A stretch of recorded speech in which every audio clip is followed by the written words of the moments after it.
Hello बच्चों, चलिए प्रश्न को देखते हैं। प्रश्न है, व्यास डी तथा लंबाई एल के एक तांबे के तार के सिरों पर विभवांतर बी लगाया गया है। इलेक्ट्रॉनों के अपवाह वेग पर क्या प्रभाव पड़ेगा यदि डी दुगुना कर दिया जाए।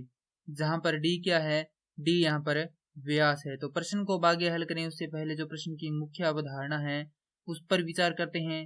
तो इस प्रश्न के लिए जो मुख्य अवधारणा है वह हो जाएगी अनुगमन वेग। अर्थात हम यहाँ पर यह देखेंगे कि अनुगमन वेग क्या होता है।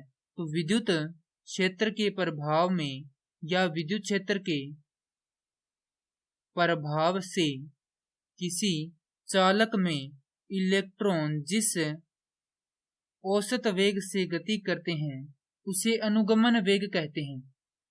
अनुगमन वेग को हम दर्शाते हैं Vd से। तो Vd बराबर होता है E कैपिटल E तो बटा में m, जहां E होता है इलेक्ट्रॉनों की संख्या, माफ कीजिए इलेक्ट्रॉनों पर आवेश या इलेक्ट्रॉनों का आवेश, कैपिटल E होता है विद्युत क्षेत्र, टो होता है विश्रांति काल, m होता है इलेक्ट्रॉनों का द्रव्यमान। चूंकि हम जानते हैं कि विभवांतर V को यदि हम विद्युत क्षेत्र के पदों में लिखें तो वह होता है E गुणा में L, जहां L क्या है, लंबाई है किसकी, चालक की।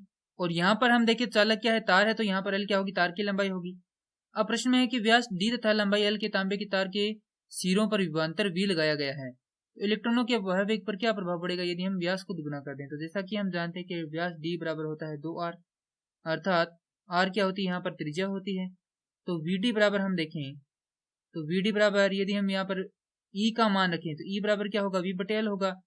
E गुणा में V गुणा में टो बटा में M गुणा में L।